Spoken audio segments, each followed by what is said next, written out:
Hello everyone. Mains 2020 के लिए daily answer writing program आज से हमने स्टार्ट किया है। आज मॉर्निंग में 4 क्वेश्चन हमने रिलीज किया था, उसी के मॉडल आंसर को हम अभी डिस्कस कर रहे हैं।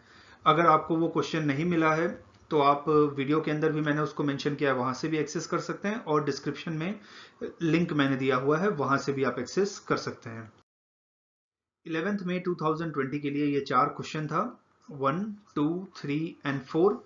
इस क्वेश्चन को आपको 150 वर्ड में लिखना है एंड 12.5 मार्क्स के लिए ईच क्वेश्चन है। Question number 1, modernisation of economy and society has led to increasing suicide rate among youth in India. Why are youth vulnerable to suicide? Discuss strategy to address problem of suicide among Indian youth. जब भी आप question को देखते हैं, question में दो चीजों को आपको ध्यान देना है, एक कीवर्ड को और दूसरा डायरेक्टिव को। अब इस क्वेश्चन में कीवर्ड क्या है? एक modernisation of economy and society, India का इकोनॉमिक डेवलपमेंट हुआ, इंडिया के सोसाइटी का डेवलपमेंट हुआ और वो ज्यादा मॉडर्न हो गया। ट्रेडिशनल जो रूल्स थे उस रूल्स को हमने ब्रेक किया, उस रूल्स को पीछे छोड़ दिया और हम आगे आ गए। देन ये सुसाइड रेट यूथ के अंदर बात कर रहा है, ये जनरल सुसाइड रेट के बारे में बात नहीं कर रहा है, यूथ के बारे में बात कर रहा है। यूथ आप ले सकते हैं अराउंड 18 ईयर टू 35 ईयर्स के एज ग्रुप को आप ले सकते हैं।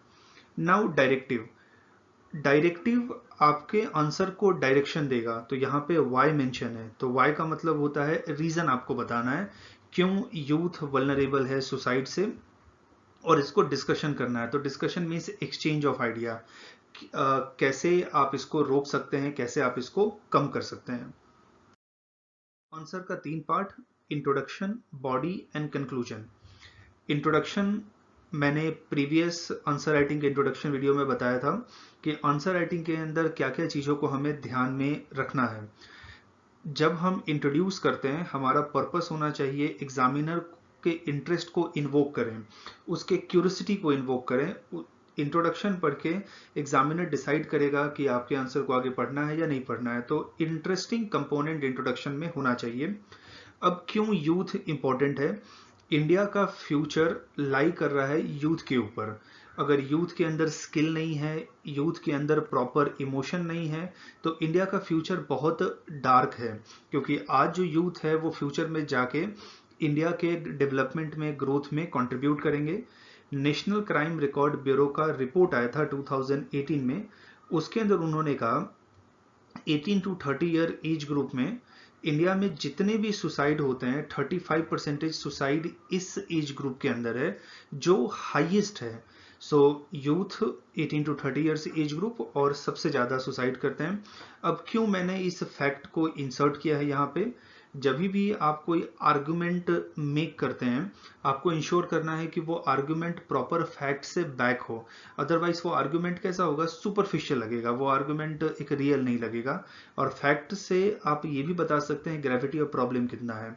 से मैं ऐसा कहूं कि इंडिया में ज्यादा यूथ सुसाइड कर रहे हैं, उतना कन्विंसिंग नहीं लग रहा है, बट इंडिया में 35% ऑफ जो सुसाइड हो रहा है, टोटल सुसाइड, उसमें यूथ हैं, तो ये कन्विंसिंग लग रहा है।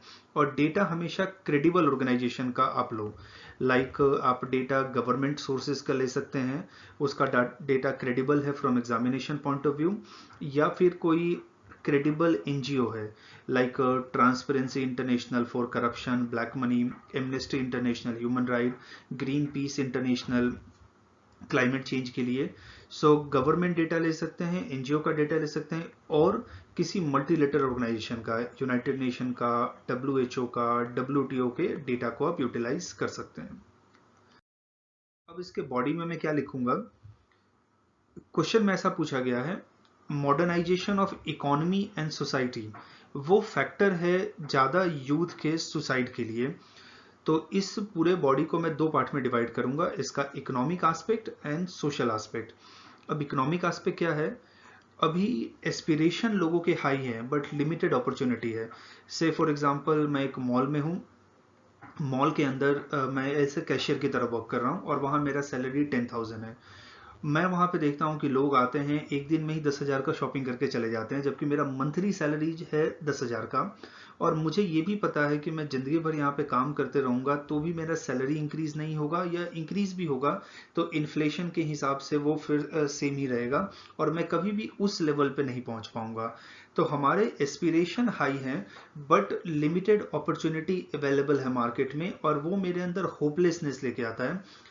होपलेसनेस एक ऐसा कंडीशन है जहां पे आपको लगता है आप अपने कंडीशन को चेंज ही नहीं कर पाएंगे, फ्यूचर बहुत डार्क है, और वहां पे लोग सुसाइड जैसे एक्सट्रीम स्टेप लेते हैं।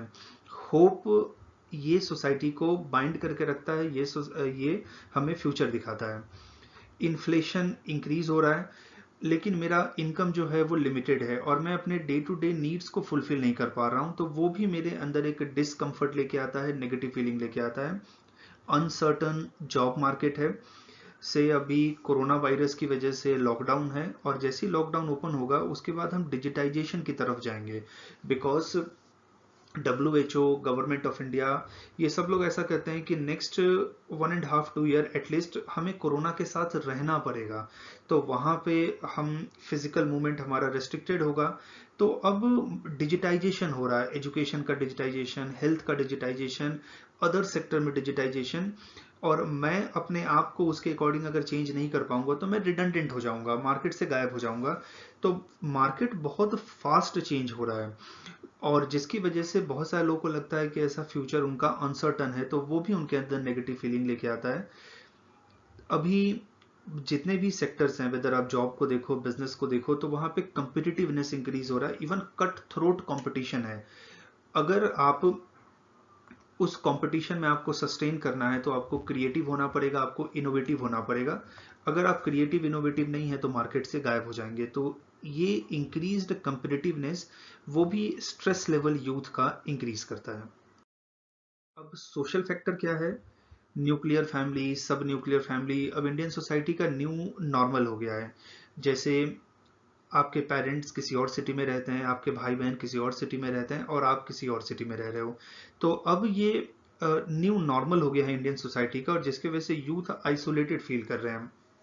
आप अपने प्रॉब्लम किसके साथ शेयर करोगे, आप अपने इमोशन किसके साथ शेयर करोगे? तो ये आइसोलेशन भी सुसाइड जैसे स्टेप लेने में लोगों को प्रेशराइज करता है। यूथ अभी सोशल स्पेंडिंग में ज़्यादा इन्वॉल्व है। जैसे मेरा नेबर है, मेरा फ्रेंड है, वो यूरोप में वैकेशन करके आया, तो मुझे भी अब जाना चाहिए। मेरा नेबर अपने बच्चों को बहुत अच्छे स्कूल में भेज रहा है, मुझे भी वहाँ भेजना चाहिए। मेरे नेबर के पास 20 लाख का कार है, मेरे पास भी 20 लाख का कार होना चाहिए। या उसने अपने मैरिज में 10 लाख स्पेंड किया है, तो मुझे भी अपने मैरिज में 10 लाख से ज़्यादा स्पेंड करना पड़ेगा। तो ये हाई सोशल स्पेंडिंग, और कभी कभी हम अपने लिमिट से ज़्यादा स्पेंड करते हैं, एंड एज ए रिजल्ट हम परपेचुअली डेप्ट में चले जाते हैं। देन कंसिस्टेंट एकेडमिक प्रेशर होता है परफॉर्म करने का। 80% नहीं चलेगा, आपको हर सब्जेक्ट में 90% लेके आना ही पड़ेगा। तो ये स्टूडेंट्स के ऊपर कंसिस्टेंट परफॉर्मेंस होता है, और स्टूडेंट्स अपने एकेडमिक रीजन की वजह से one of the major group है जो सुसाइड करते हैं।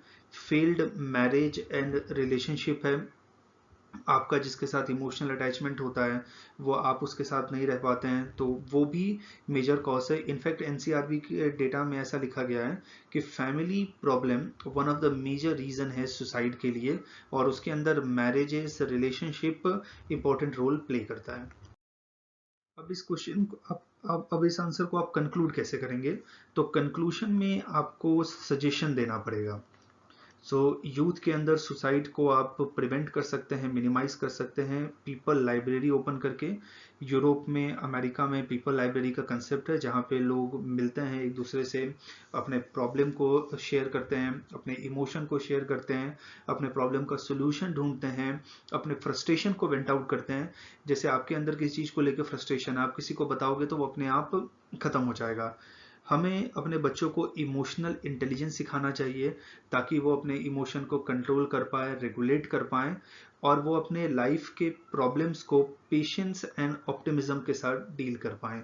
अगर आपके अंदर होप है, पेशेंस है, ऑप्टिमिज्म है, तो आप दुनिया में बड़े से बड़े प्रॉब्लम को सॉल्व कर पाएंगे। वर्क लाइफ बैलेंस हमें मेंटेन करना चाहिए। हम क्या करते हैं कि पूरा का पूरा टाइम वर्क के लिए देते हैं और रिलेशनशिप के लिए अपने आप को हम टाइम नहीं देते हैं, और वो धीरे धीरे हमें आइसोलेट करते जाता है। हमें पब्लिक हेल्थ सिस्टम के अंदर मेंटल हेल्थ को ऐसे प्रायोरिटी की तरह देखना पड़ेगा। हम मेंटल हेल्थ को ऐसे प्रायोरिटी कंसिडर नहीं करते हैं। हमें लगता है कि नहीं, मेंटल हेल्थ कोई प्रॉब्लम ही नहीं है, और अगर प्रॉब्लम है भी तो वो इरिवर्सिबल, वो ठीक हो ही नहीं सकता।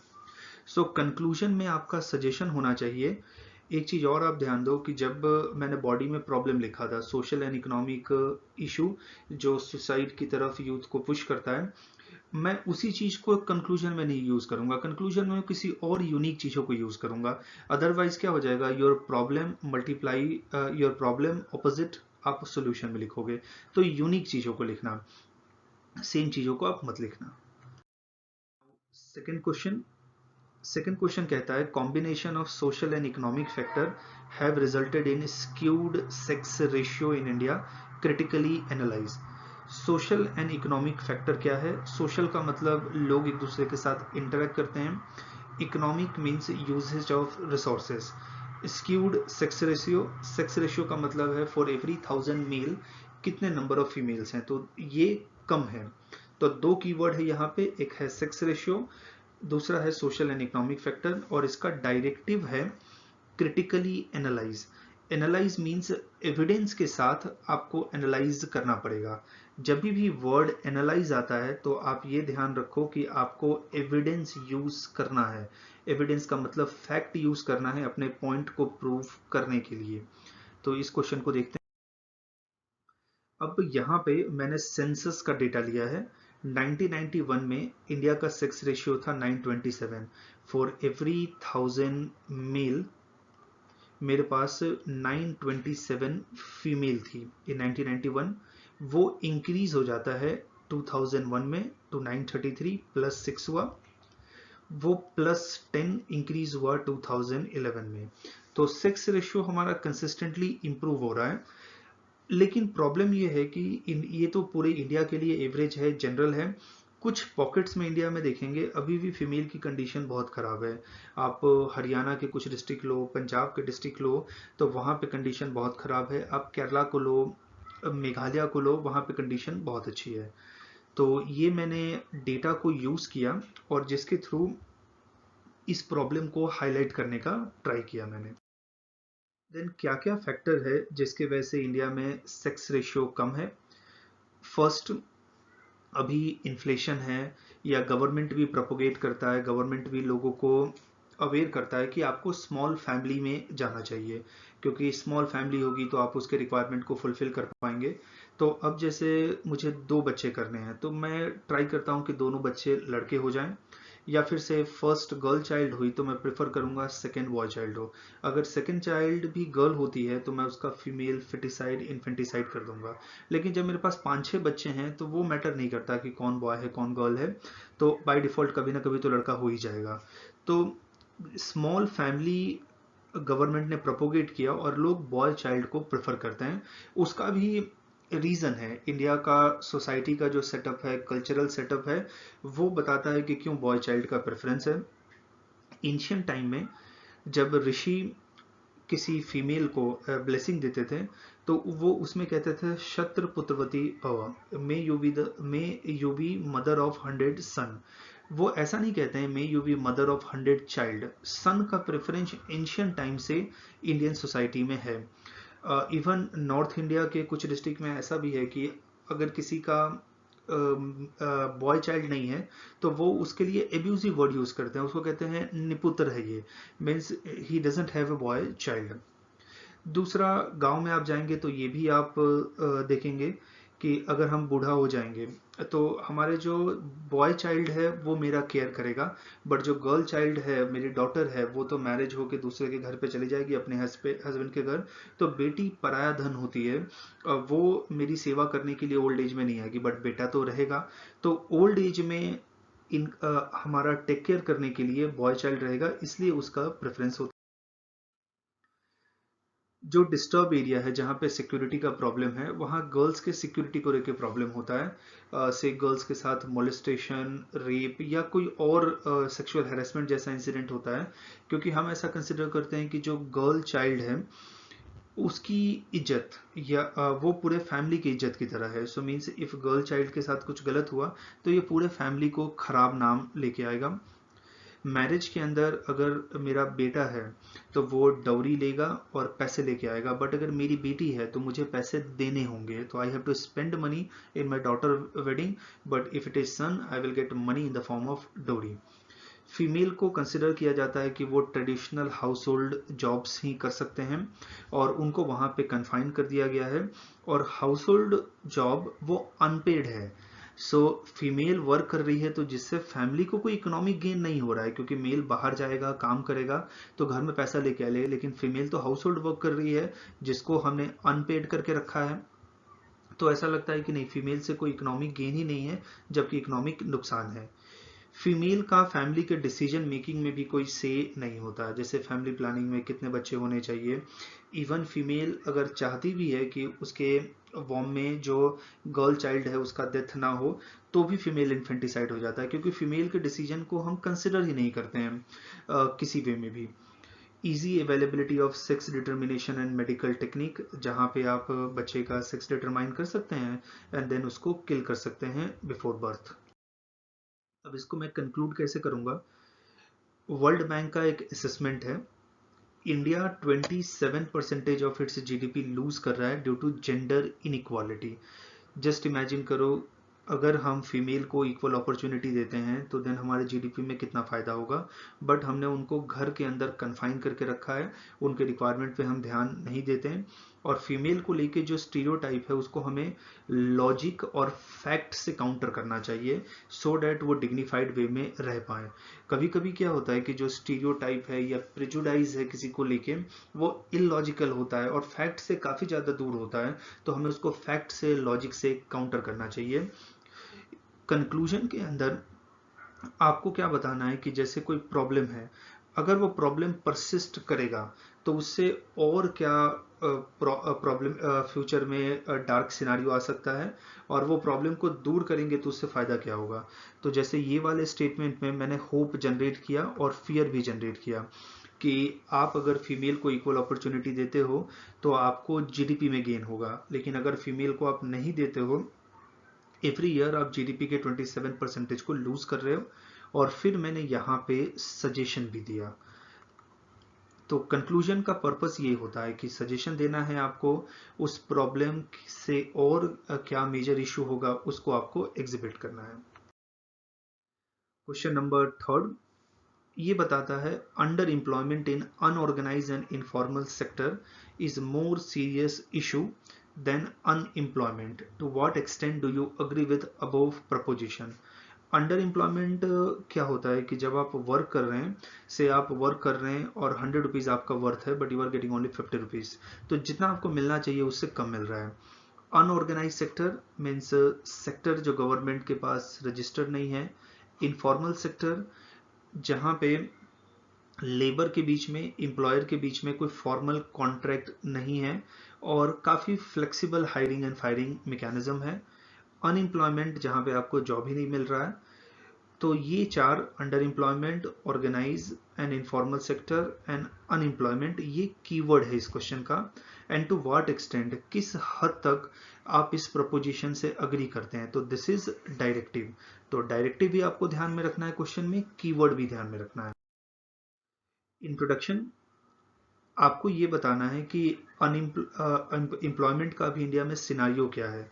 तो मैंने ये टेबल में बताया, अनऑर्गेनाइज सेक्टर में इंडिया के 94% लेबरर्स इंगेज हैं और उनका जीडीपी में कंट्रीब्यूशन है just 54%। Just imagine 94% of labourers are contributing 54% in our GDP. आप कीवर्ड को भी एक्सप्लेन कर सकते हैं इंट्रोडक्शन में, तो मैंने अनएम्प्लॉयमेंट को एंड अंडर एम्प्लॉयमेंट को यहाँ पे एक्सप्लेन किया है। अनएम्प्लॉयमेंट इज जॉबलेसनेस, जहाँ पे आपको जॉब नहीं मिलता, and underemployment is working at lower wages. Then table 1 से मैंने बताया है कि अनऑर्गेनाइज सेक्टर में लेबर तो ज़्यादा है, हाई लेबर फोर्स है, बट उनका जीडीपी में कंट्रीब्यूशन बहुत कम है। अनएम्प्लॉयमेंट प्रॉब्लम नहीं है अनऑर्गेनाइज सेक्टर के लिए, अंडर एम्प्लॉयमेंट है। क्यों अंडर एम्प्लॉयमेंट चैलेंज पोज करता है? फर्स्ट, अनऑर्गेनाइज सेक्टर है वो रजिस्टर नहीं है। अब वो रजिस्टर नहीं है तो गवर्नमेंट के पास तो एक्यूरेट नंबर नहीं है कितने वर्कर्स वहाँ पे काम करते हैं, और जब गवर्नमेंट के पास एक्यूरेट नंबर नहीं है तो गवर्नमेंट उसको रेगुलेट नहीं कर सकता, प्रॉपर पॉलिसी नहीं बना सकता। अनऑर्गेनाइज सेक्टर में जो लेबरर्स वर्क करते हैं मोस्टली इलिटरेट होते हैं, इग्नोरेंट होते हैं, और उनको जॉब की बहुत ज़रूरत होती है, और एम्प्लॉयर्स को तो ये पता होता है, तो वो उनको एक्सप्लॉइट करते हैं। वो उनको कहते हैं कि देखो तुम 100 रुपये तो डिमांड कर रहे हो, नहीं नहीं मैं तुमको 100 रुपये नहीं दूंगा, मैं तुमको 40 रुपये दूंगा, काम करना है तो करो, नहीं करना है तो मत करो। क्योंकि वो इलिटरेट हैं, इग्नोरेंट है, उनको पता नहीं है मिनिमम वेजेस क्या है या उनके लिए रूल्स एंड रेगुलेशन क्या चल रहा है, तो वो तो इसको अपोज नहीं कर पाएंगे। इसका एक बेस्ट एग्जाम्पल है कंस्ट्रक्शन सेक्टर। थर्ड, जैसे मैंने अनऑर्गेनाइज सेक्टर में किसी लेबर को एम्प्लॉय किया, मुझे ये नहीं पता है कि कितने दिन ये मेरे साथ काम करने वाला है, हो सकता है कल ये मुझे छोड़ के कहीं और काम करने चला जाए, तो मैं उसके स्किल पे पैसे क्यों स्पेंड करूंगा? क्योंकि मैं पैसे स्पेंड कर रहा हूँ, उसको स्किल का ट्रेनिंग दे रहा हूँ, और फ्यूचर में क्या होगा, किसी और कंपनी में जाके वो वर्क करेगा। जब उसका स्किल का डेवलपमेंट ही नहीं होगा, स्किल का इन्हेंसमेंट ही नहीं होगा, तो लेबर प्रोडक्टिविटी लो होगा, और लेबर प्रोडक्टिविटी लो है तो उसके प्रमोशन के, अपवर्ड मोबिलिटी के कोई चांसेस नहीं है। जैसे जो फॉर्मल एम्प्लॉयमेंट होता है ऑर्गेनाइज सेक्टर में, से टीसीएस में आप ऐसे सॉफ्टवेयर डेवलपर की तरह ज्वाइन कर रहे हो, टीसीएस आपको 2 साल का ट्रेनिंग देगा, क्योंकि टीसीएस को पता है कि वो ट्रेनिंग लेने के बाद आप टीसीएस के ग्रोथ में ही कंट्रीब्यूट करोगे। बट आप टीसीएस में ट्रेनिंग लेते हो और जैसी ट्रेनिंग खत्म होता है in the very next moment आप इन्फोसिस ज्वाइन कर लेते हो, तो टीसीएस का तो पैसा स्पेंड हो गया, वेस्ट हो गया।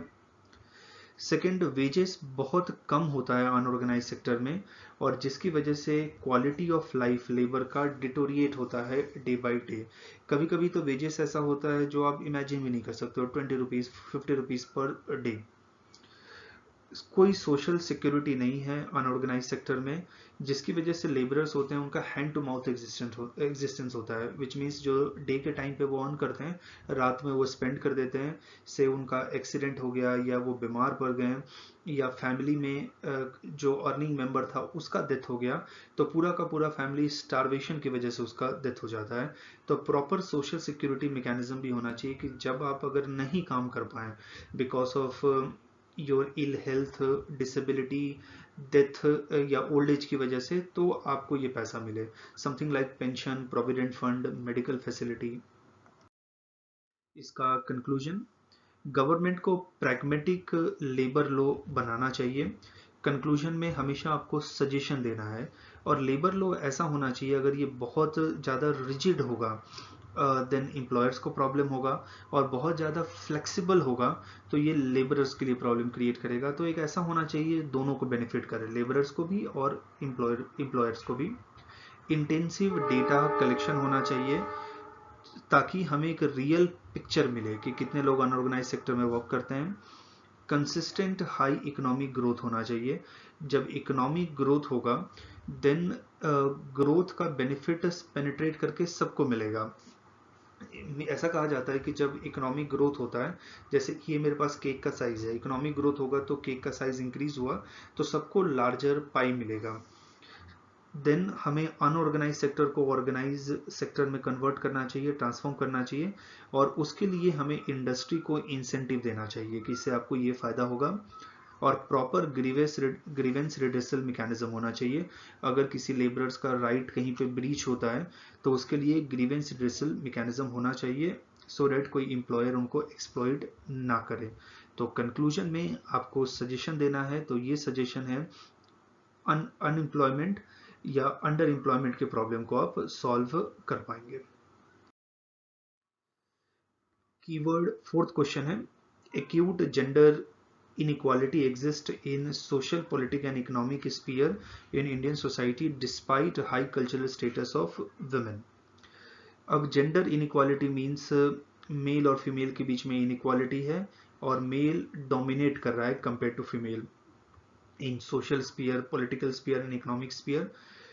हाई कल्चरल स्टेटस, इंडिया में जो फीमेल गॉडेस हैं, या हम देखते हैं ट्री का, रिवर का, प्लांट्स का, उसका नाम फीमेल पे होता है, तो फीमेल का कल्चरल स्टेटस इंडिया में बहुत हाई है। ऐसा कहा जाता है कि आप बाहर जाते हैं फीमेल की पूजा करते हैं और घर में आते हैं तो आप अपने वाइफ के साथ ही डोमेस्टिक वायलेंस करते हैं।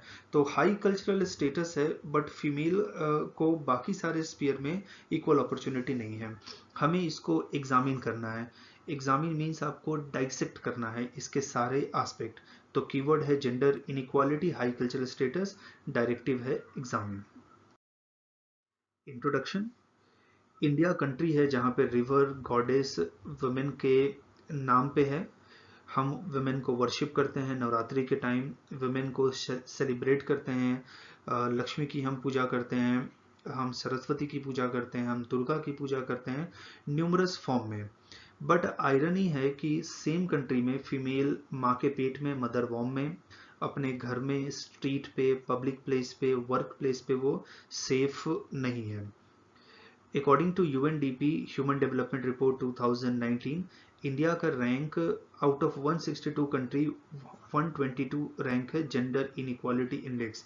मीन्स अगर हम फीमेल परस्पेक्टिव से देखें तो India is one of the high gender inequal country. Gender inequality related कुछ फैक्ट।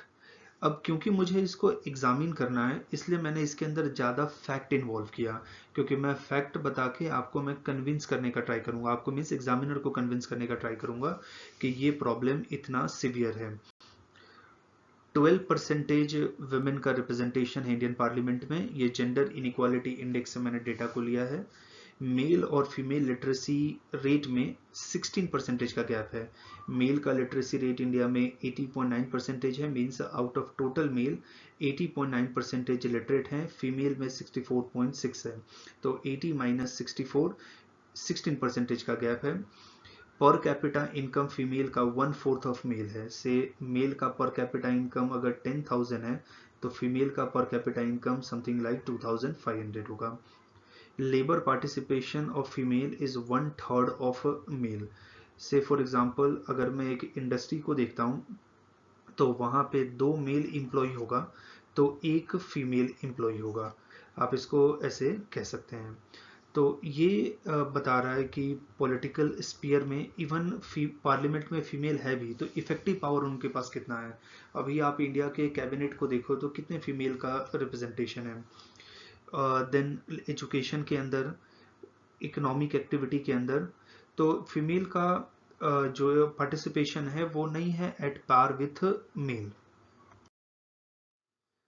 क्यों जेंडर इनइक्वालिटी इंडिया में प्रिवेल करता है? एक तो मेल का इनसिक्योरिटी है। लाइक वुमेन अगर ज़्यादा एजुकेटेड हो गई, ज़्यादा पैसा अर्न करने लगी तो वो हमें डोमिनेट करेगी। कभी कभी तो फैमिली में ऐसा होता है कि अगर वाइफ ज़्यादा पैसा अर्न करती है तो हस्बैंड ही इसको रेजिस्ट करता है। बट इसको आपको ऐसे वे में देखना चाहिए, से वाइफ अगर 15,000 अर्न कर रही है, आप 10,000 अर्न कर रहे हो, तो दोनों को ऐड करें तो 25,000 आपके घर में आ रहा है। आप इसको ऐसे क्यों देख रहे हो कि wife is earning more than me, C में बी हैविंग गुड स्किल, तो इसमें क्या प्रॉब्लम है? दूसरा, मेल को ऐसा लगता है कि अगर सारे के सारे फीमेल जॉब करने लगेगी तो जो अपॉर्चुनिटी मेल के पास अवेलेबल है वो फीमेल के पास चला जाएगा। जैसे कितनी बार मैंने ऐसे लोगों को बोलते हुए सुना है कि मेल के अंदर अनएम्प्लॉयमेंट है, उसके पीछे का एक रीजन है फीमेल वर्क कर रही है। फीमेल के वर्क को, फीमेल के सैलरी को कभी भी प्राइमरी इनकम नहीं कंसिडर किया जाता। फॉर एग्जांपल अभी मेल कंपनी में वर्क कर रहा है वो 25,000 डिमांड करेगा क्योंकि उसका इनकम प्राइमरी इनकम है। But female will be ready to work for 15,000 also because उनका इनकम सपोर्टिव इनकम है, वो अपने हस्बैंड के इनकम को सपोर्ट कर रही है। ऐसा ट्रेडिशनल इंडियन सोसाइटी में होता है। जब फैमिली के पास रिसोर्स क्रंच है तो वो मेल के रिक्वायरमेंट को प्रेफरेंस देगी कंपेयर टू फीमेल रिक्वायरमेंट। जैसे मेरे पास लिमिटेड फाइनेंशियल रिसोर्सेज है और मेरे पास ऑप्शन है, मुझे अपने बेटे को स्कूल भेजना है या बेटी को स्कूल भेजना है, तो नॉर्मली मैं बेटे को प्रेफर करूंगा। स्ट्रिक्ट डिवीजन ऑफ वर्क है इंडियन सोसाइटी में। फीमेल को अनपेड हाउस होल्ड वर्क करना है और मेल बाहर जाके वर्क करेगा। तो मेल बाहर से इनकम लेके आएगा बट फीमेल के वर्क को हम काउंट ही नहीं करते हैं। अगर हम फीमेल के वर्क को काउंट करें तो इसका भी कंट्रीब्यूशन जीडीपी में बहुत ज़्यादा सिग्निफिकेंट होगा। फीमेल का इंडिविजुअल कोई आइडेंटिटी हम कंसिडर ही नहीं करते हैं और फीमेल को हम एक्सपेक्ट करते हैं कि वो एक आइडियल डॉटर हो, आइडियल वाइफ हो, आइडियल मदर हो, आइडियल सिस्टर हो। उनका इंडिविजुअल आइडेंटिटी, इंडिविजुअल रिक्वायरमेंट, उसके बारे में हम कुछ भी ध्यान नहीं देते हैं। कंक्लूजन, हमें वॉक द टॉक करना चाहिए। जैसे हम फीमेल को वर्शिप करते हैं तो हमें उनको इक्वल पोजीशन भी देना चाहिए। ऐसा नहीं है कि आप बाहर जाके फीमेल का पूजा कर रहे हो, उनके नाम पे फास्ट कर रहे हो, और घर में जाके आप अपने वाइफ के साथ ही डोमेस्टिक वायलेंस कर रहे हो। फीमेल को हमें इक्वल पार्टनर की तरह देखना चाहिए rather than as a subordinate. तो ये 4 क्वेश्चन का मॉडल आंसर था जो 11 मई 2020 को हमने रिलीज किया था। आपको किसी भी क्वेश्चन में कुछ भी डाउट है, आप कमेंट बॉक्स में लिख के हमें बता सकते हैं। क्वेश्चंस को एंड मॉडल आंसर के पीडीएफ को उसको हमने डिस्क्रिप्शन में रख दिया है, आप वहां से डाउनलोड कर सकते हैं एंड यूज कर सकते हैं। तो सेशन को हम क्लोज करते हैं। Thank you and good day.